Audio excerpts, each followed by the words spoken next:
cavada, virilha cavada.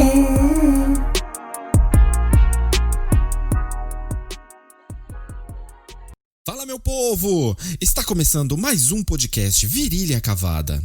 Eu sou o Andy e hoje estou aqui para dar mais um dos meus relatos de vida. O episódio de hoje vai ser bem curtinho, até porque essa história mexe muito comigo toda vez que lembro. Mas eu acredito que essas passagens de vida precisam ser eternizadas de alguma forma e eu escolhi eternizar todas essas passagens através desse podcast. Você tem histórias de decepções com seus amigos? Porque eu tenho várias. E talvez seja por isso que hoje em dia, para mim, seja tão difícil deixar que novas pessoas se aproximem. Quem me conhece sabe que sou extremamente amigo e a única coisa que peço dos meus amigos é lealdade. Lembrando que para interagir com o nosso podcast, basta apenas enviar o seu áudio de até 1 minuto ou a sua mensagem através do e-mail podcastvirilhacavada@gmail.com. E nos sigam também no nosso Instagram, @podcastvirilhacavada. Sem mais delongas, vamos começar mais um dramalhão mexicano. Então pega o balde e vem chorar comigo, Lianda. Tudo começou quando eu mudei de escola na 8ª série. Isso em 1998. Eu estava apavorado no meu primeiro dia de aula, porque eu estava numa nova escola onde eu não conhecia absolutamente ninguém. Naquela época, eu estudava no período da manhã, e foi mais ou menos nos primeiros dias de aula que eu conheci a Graziella. A Graziella era uma menina meio dócil, meio agressiva algumas vezes, e eu somente a observava de longe. Porque eu via ela brigar, às vezes gritar com um monte de gente, e eu preferia não entrar na mira daquela menina, até porque eu tinha um misto de admiração por ela peitar todo mundo e um pouco de medo dela querer dar um bafo com a minha cara. O tempo foi passando, aos poucos fui me adaptando à escola e às pessoas da minha sala, que num geral eram bem escrotinhas, e consequentemente fui me aproximando mais e mais da Graziella. O tempo foi passando e ficamos muito amigos. Fazíamos trabalhos juntos, saíamos juntos, íamos pro shopping juntos.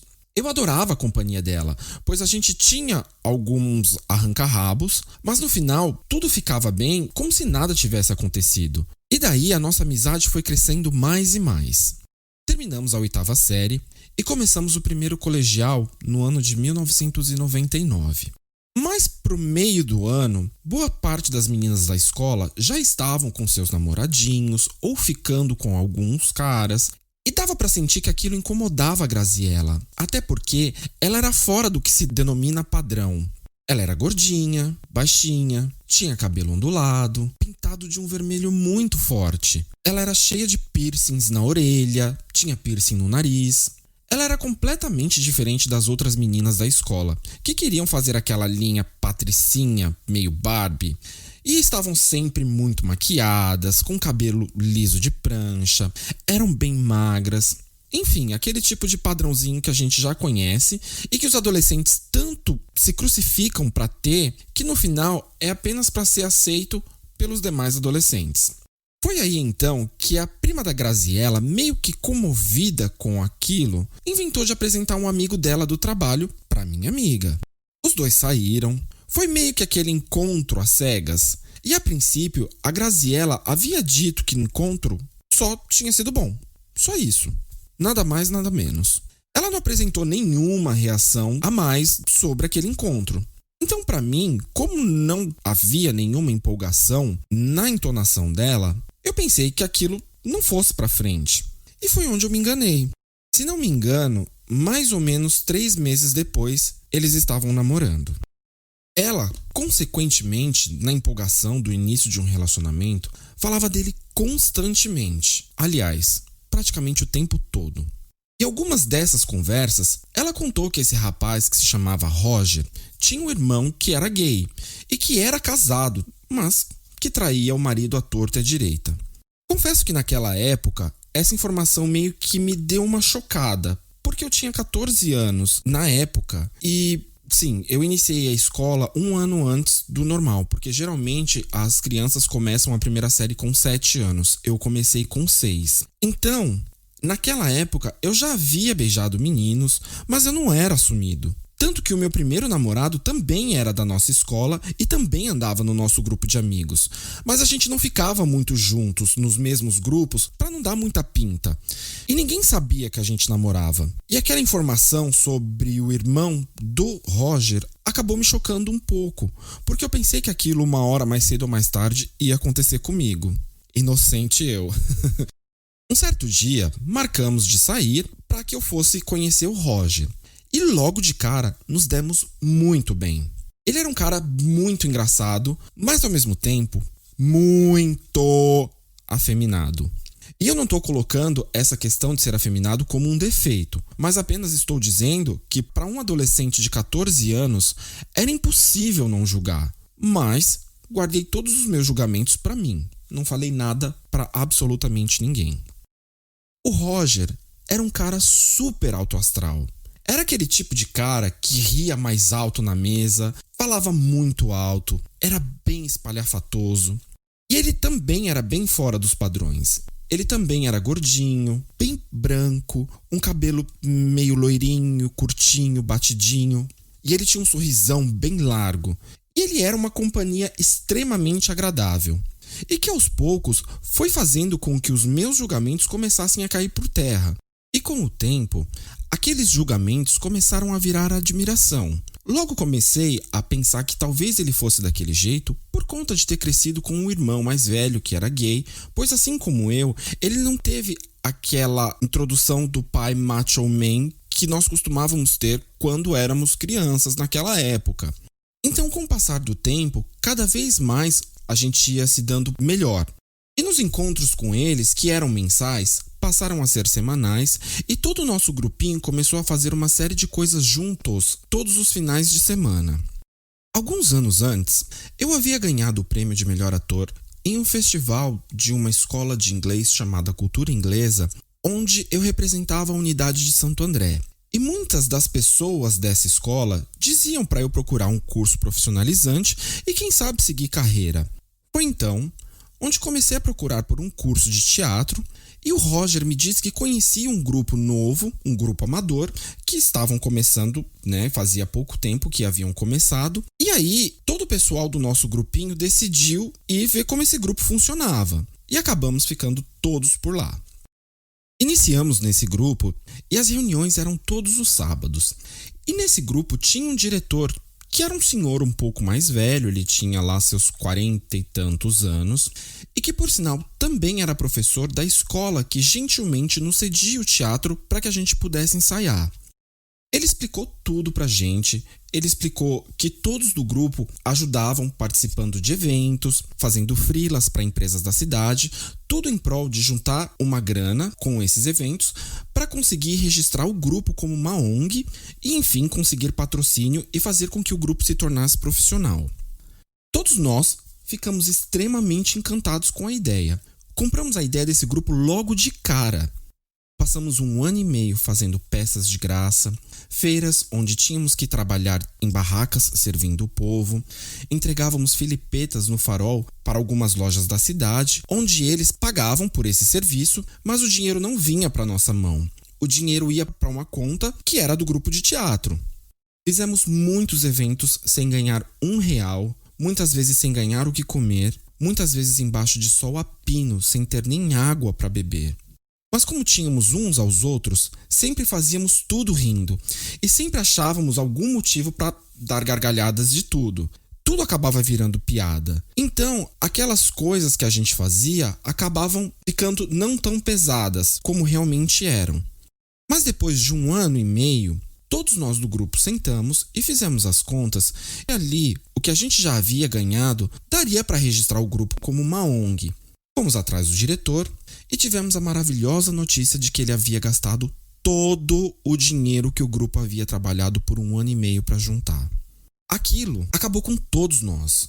Foi meio que uma facada coletiva no peito de todo mundo.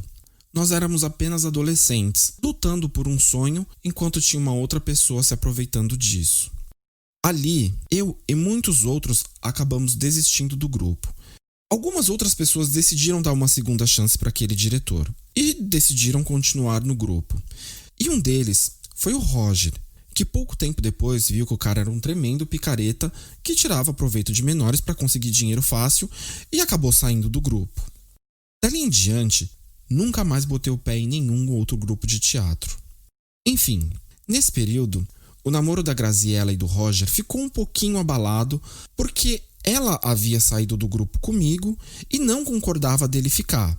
Eles brigaram, até que o Roger viu que a melhor opção era sair, não por causa dela, e sim por conta do diretor. Logo depois que entramos nesse grupo de teatro, eu havia terminado meu namoro com aquele meu namoradinho da escola, e ele acabou se afastando do grupo. A Graziella sempre me questionava o porquê, e eu sempre pagava de louco dizendo que não sabia o porquê. Passado alguns anos, o relacionamento dos dois ia de vento em popa. Parecia que eles estavam se amando cada vez mais e mais. E por volta do 4º ano em que eles estavam juntos, quando eu tinha 18 anos, eu resolvi me assumir para eles. Chega a ser até engraçado esse termo assumir, porque parece que a gente estava cometendo algum crime. Mas enfim, me assumi e eles foram super amáveis comigo. A Graziella mesmo disse que eu deveria ter contado para ela muito antes porque ela já sabia. Pouco tempo depois, eu dei uma afastadinha deles para que eles pudessem se curtir como um casal. E nesse período, eu tava muito louca da balada, muito louca. Ia todo final de semana. Até porque eu tava conhecendo muita gente nova. E quando eu digo gente nova, eu falo de amigos gays, que era algo que eu não tinha muito antes. Volta e meia, quando eu encontrava com os dois, sempre contava as minhas histórias de baladas e ríamos horrores. E pouco a pouco comecei a perceber que eles já estavam um pouco na rotina, meio que caíram naquela monotonia. Eles trabalhavam a semana toda e no final de semana eles não faziam nada de diferente. Um final de semana eles ficavam na casa da Graziella e no outro final de semana na casa do Roger. Foi então onde tive a brilhante ideia de chamar os dois para irem comigo em uma festa de Halloween que ia ter em uma das baladas. Eles amaram a ideia, fizeram uma super produção. Foram até vestidos de casal vampiro, super bem arrumados, com fantasia e tudo mais, foi muito legal. Só que nessa balada, o Roger deu vários perdidos na gente. Ele falava que ia no banheiro, sumia por 40 minutos, quase 1 hora. Falava que ia pegar alguma coisa pra beber, desaparecia. A gente rodava atrás dele, a gente não achava. Ele passou a noite inteira dando perdido na gente. Confesso que o meu gaydar lá no fundo deu um pi, aquele sinalzinho de alerta. Mas eu, fiz a fria, fingi que nada estava acontecendo e preferi acreditar na história dele. Mas os perdidos ficaram tão desagradáveis que chegou a um ponto que a Graziella disse pra gente ir embora e a gente acabou indo. Eles acabaram indo pra balada comigo outras vezes depois disso, mas das outras vezes a Graziella não soltava a mão dele. Tipo a dona segurando o cachorro na coleira, sabe? Se ele precisasse ir ao banheiro, ela fazia todos nós irmos com ele até a porta e só saíamos dali a hora que ele saísse. Um tempo depois, tivemos a majestosa era Confessions on a Dance Floor da Madonna. E foi onde que o Roger, que já tinha todos os CDs e DVDs da Madonna, e olha que naquela época DVD era uma coisa bem cara, ele começou a apurrinhar a cabeça da Graziella de que ele queria o novo DVD da Madonna de presente de aniversário. Porque ele precisava aprender as coreografias. Até porque ele já sabia toda a coreô de todos os outros DVDs da Madonna. E ele ficou numa sina de que ele precisava aprender a coreô desse DVD. A Graziella tava puta da vida, mas não por ele estar pedindo esse DVD. Ela tava puta por conta da insistência dele. E a única coisa que eu disse, que namorada da DVD da Madonna pro cara aprender a coreô. Ela ficou apenas calada. Mesmo assim, deu o DVD de presente pra ele. Quando a Grazi e o Roger completaram 6 anos de namoro, o Roger acabou pedindo a Grazi em casamento. Ela, obviamente, aceitou e dali eles começaram a pensar nos preparativos do casamento que iria acontecer no ano seguinte. Como eles estavam vivendo aquela vidinha de casal deles e não cabia eu ali no meio, porque nessa altura só havia sobrado nós 3 do nosso grupinho, porque uma acabou engravidando, a outra casou, o outro mudou, enfim, cada um foi para um canto. E eu acabei me afastando um pouquinho deles, Mas acabei conhecendo um grupo de gays de um bairro do lado do meu e acabamos ficando todos muito amigos.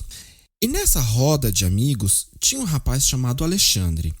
O Alexandre era alto, magro, moreno, cabelo bem cacheadinho e completamente doida, maluca, pirada.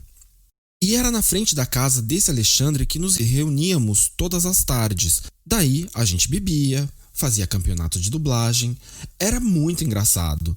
E passado alguns meses, o Alexandre, que todos nós sabíamos que era solteiro, solta a seguinte frase: amanhã à tarde não vou poder encontrar com vocês. Vou encontrar meu boy lá no banheiro do shopping Santo André. E a gente, que boy? E ele, um que eu fico todo dia por volta das 11 da manhã no banheiro lá do shopping.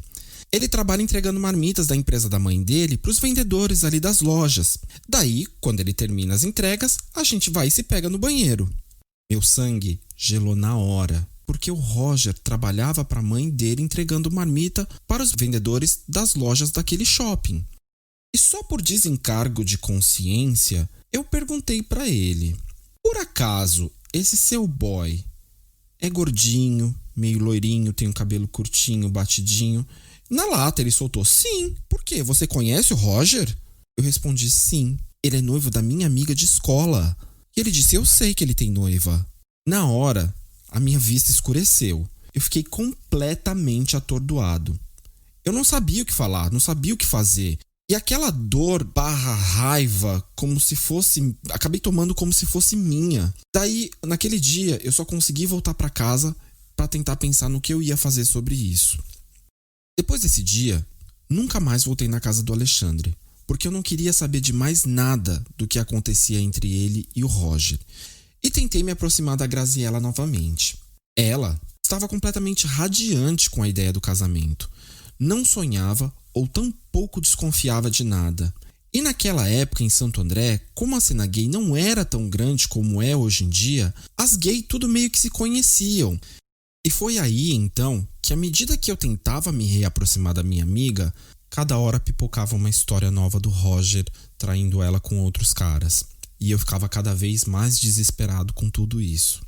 Quando eu, de fato, consegui me reaproximar da Graziella, estávamos conversando sobre sexualidade um dia e eu fazendo a Kátia cega, como quem não viu e quem não vê nada do que estava acontecendo. E em dado momento o Roger solta: ah, eu acho que eu sou bissexual. A Grazi ficou enfurecida. Ela ficou muito puta na hora. Ela foi do 8 ao 80, assim, em questão de segundos. Tanto que eu acabei indo embora, porque eles começaram a ter uma briga muito feia. Dali, eu achei que ele ia abrir o jogo com ela. Mas não. Ele arrastou aquela situação por mais quase um ano. E eu sempre tentava alertar a Grazi, sempre falava: Grazi, abre seu olho. E ela sempre me perguntava se eu sabia de alguma coisa. E eu sempre dizia que não, mas para que ela ficasse atenta. Até porque se eu dissesse que não sabia, ele iria negar, eu ia sair como mentiroso da história e talvez acabasse brigando com os dois.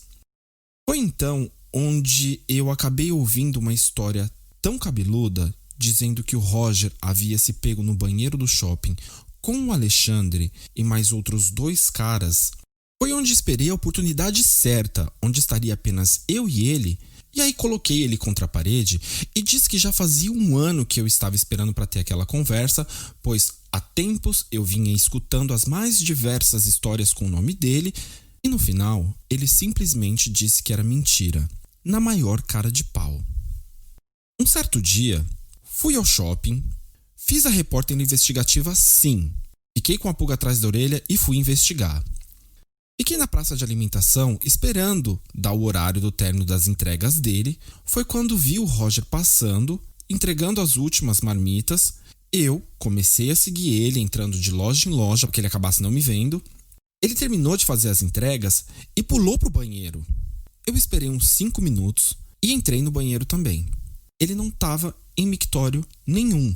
Foi onde eu fiquei fazendo 1 hora lavando a mão. E depois de um tempinho, ele abriu a porta e saiu ele e outro cara de dentro da cabine. Assim que ele me viu, ele arregalou o olho, voltou e trancou a porta. O cara que estava com ele saiu, mas ele ficou trancado lá dentro. Dali mesmo, eu só sequei a minha mão e fui embora. Já não tinha mais como negar nada. Daí então, passado esse evento, ele começou a manipular a situação para que a Grazi não me encontrasse de jeito nenhum. Eu marcava de encontrar com eles e ele sempre inventava alguma coisa. Ou levava ela para o cinema, ou levava ela para jantar, sempre tinha alguma desculpa. Até que um dia eu estava tão embucetado que eu acabei indo na casa dela sem avisar. E por sinal, ele também estava lá. Ficamos conversando no portão e aquela situação estava martelando tanto na minha cabeça que eu pedi para a Graziella um copo de água. Ela entrou para pegar, enquanto ficou só eu e ele lá fora. Antes que ele pudesse falar qualquer coisa, eu já soltei de cara. Se você não contar, eu conto. A Graziella voltou e percebeu aquele climão esquisito que ficou. Eu bebi a água e fui embora. Perto da data que eles iriam completar 7 anos, a Grazi queria marcar a data do casamento para dali 3 meses. E daí, quando eles iriam agendar a data, mediante toda aquela pressão, o Roger acabou cedendo e não aguentou. E, enfim, ele contou a verdade para ela e confessou que era gay. Obviamente, aquilo destruiu a Grazi. Ela ficou arrasadíssima, só chorava. Ela ficou muito mal mesmo. Óbvio, não era para menos. Esperar 7 anos para dizer algo que ele sempre soube que era, foi muito foda. Eu, como amigo, fiz o que pude para ajudar. Passei aí na casa dela diariamente para ajudar, escutava todas as lamentações, enxugava todos os choros, as lágrimas. E depois de um tempo, acabei contando para ela tudo o que eu sabia e não podia falar. Ela ficou meio puta comigo, mas depois de um tempo acabou entendendo que tudo que eu estava fazendo era só tentar abrir os olhos dela para algo que só ela não queria enxergar. A família da Graziella era toda espírita kardecista, e foi através da família dela que eu tive a minha iniciação na religião. Hoje não sigo religião nenhuma, mas na época íamos muito ao centro espírita e a mãe dela até fazia aquelas leituras de evangelho todos os domingos na casa deles.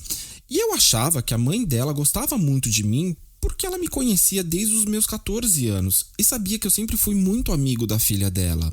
Mas foquei na religião com a Grazi porque aquilo estava fazendo bem para ela de alguma forma, estava trazendo paz, e a única coisa que eu podia fazer como amigo era acompanhar e dar toda a força que ela precisava naquele momento. Com o passar dos meses, a situação da Grazi foi ficando cada vez pior, beirando a depressão. Sério.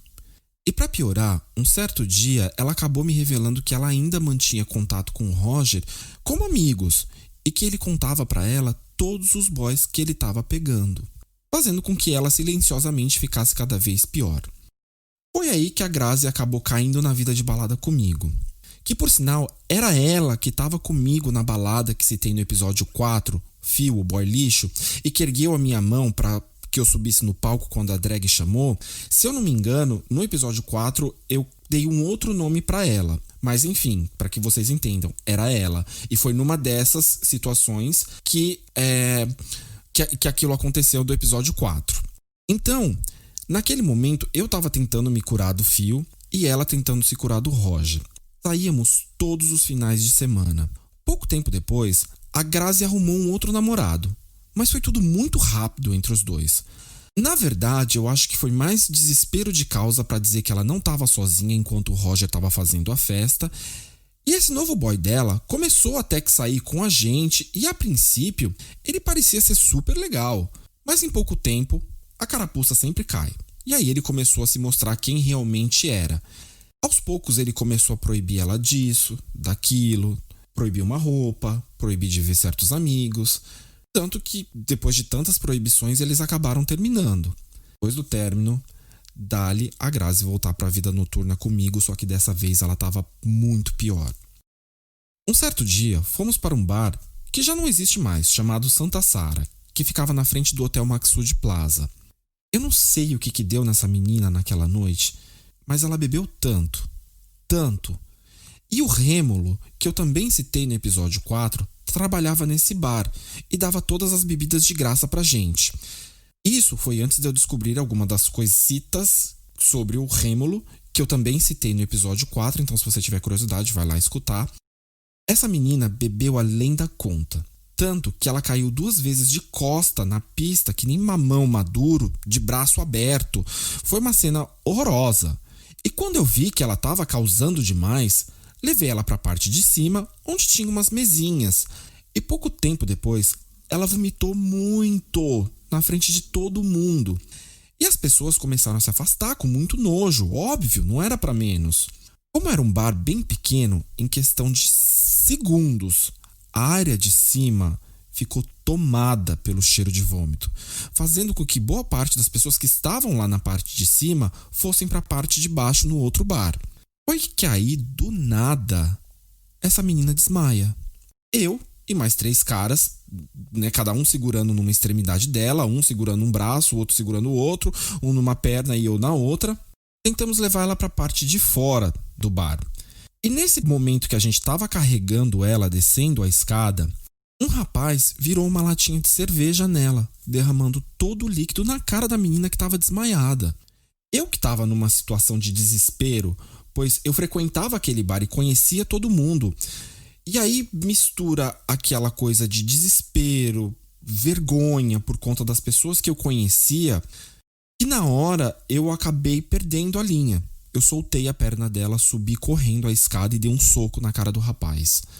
E depois que eu acabei dando o soco nele, ele só começou a gritar: foi brincadeira, meu, foi brincadeira. E aí o pessoal da parte de cima começou a me segurar, já me arrastaram para baixo. Virou um grande circo. Os 3 caras que tinham levado a Grazi lá pra fora simplesmente deixaram ela jogada na calçada. E quando eu digo jogada, jogada mesmo, literalmente no meio da calçada. Eu fiquei mais de 1 hora tentando chamar o SAMU, que se recusava a atender uma pessoa que estava com coma alcoólico. Foi onde então eu tive que ligar novamente, dizer que ela estava tendo uma convulsão, só assim se dispuseram a buscar ela. E mesmo assim, a ambulância levou uns 40 minutos para chegar. Fomos para o hospital de ambulância e ela acabou tomando glicose na veia. Quando ela acordou, a enfermeira perguntou para ela: "Ô minha filha, você é tão bonita, pra que beber desse jeito?" Ela simplesmente responde: "A culpa foi dele." E eu disse: "Minha por quê? Eu tentei fazer você parar de beber diversas vezes e você que não parava." Ela respondeu: "Mas foi você que me trouxe pro rolê." Confesso que aquilo me deixou bem chateado. Depois de tudo que passei para levar ela pro hospital e ela ainda soltar uma dessa, foi um pouco difícil de aceitar. Tanto que quando ela saiu do hospital, a gente voltou para casa sem trocar uma palavra. Depois desse dia, ela parou de me ligar. Não respondia as minhas mensagens e quando eu ligava, ela era bem fria comigo. Deixei ela no canto dela e pensei que isso ia passar com o tempo. Mais ou menos uns 2 meses depois, eu resolvi ligar porque eu realmente estava sentindo muita saudade dela. E nesse período todo, ela não me fez uma ligação sequer ou me mandou uma mensagem. Quando eu liguei, eu perguntei se estava tudo bem. Disse que ela estava estranha, que já fazia um tempo que ela estava super fria comigo, e perguntei se eu havia feito algo de errado, e ela simplesmente diz: "Não quero amizade com gente desse tipo." Eu perguntei: "Desse tipo como?" Ela respondeu: "Viado. Não quero amizade com viado. Essa raça só me trouxe coisa ruim e a única coisa que eu quero é distância desse tipo de gente." Aquilo quebrou meu coração em 1000 pedaços. Eu aguentaria ela me chamar de filho da puta, qualquer outra coisa, mas não essa, e me desprezar por ser quem eu sou. Simplesmente disse que aceitava o posicionamento dela e desliguei. Cortamos contato total ali. Depois dessa ligação, apaguei os telefones dela, avisei para minha mãe para que sempre que ela ligasse dissesse que eu não estava. Enfim, a amizade se desfez ali, em 2007. Alguns anos depois, eu estava trabalhando em um hospital em Santo André e eu estava saindo para almoçar e vi a mãe da Graziella entrando no hospital com o padrasto dela numa maca. Eu chamei e perguntei se estava tudo bem. A mãe dela simplesmente me olhou com uma cara de nojo, desprezo, e só respondeu que sim e virou e continuou andando. Fiquei meio mal com aquela situação, confesso. Não havia nada que eu pudesse fazer. As pessoas são como são e pensam como quiserem pensar. Eu não podia mudar aquilo. Mais alguns anos se passaram, mais ou menos em meados de 2011, 2012. a Graziella tentou entrar em contato comigo de novo via Facebook. E aí eu acabei entrando no perfil para olhar e eu vi que ela teve 2 filhos, que ela estava casada. E ela perguntou se eu estava bem, eu disse que sim. Desde então, nunca mais tivemos nenhum contato. De coração, tudo que eu mais desejo é que ela esteja bem e que ela esteja feliz. Bom, galera, espero que tenham gostado de mais uma das minhas histórias de vida e espero que entendam que nem sempre é fácil revisitar essas lembranças do passado que de alguma forma nos deixam alguma cicatriz. Por hoje a gente fica por aqui. Caso você tenha alguma história de decepção com seus amigos, conta pra mim. Manda uma mensagem através do nosso e-mail podcastvirilhacavada@gmail.com ou manda um recadinho lá pelo Instagram @podcastvirilhacavada que eu vou ter o maior prazer em ler. Fiquem bem, um grande beijo no coração de vocês e até sábado que vem. Tchau!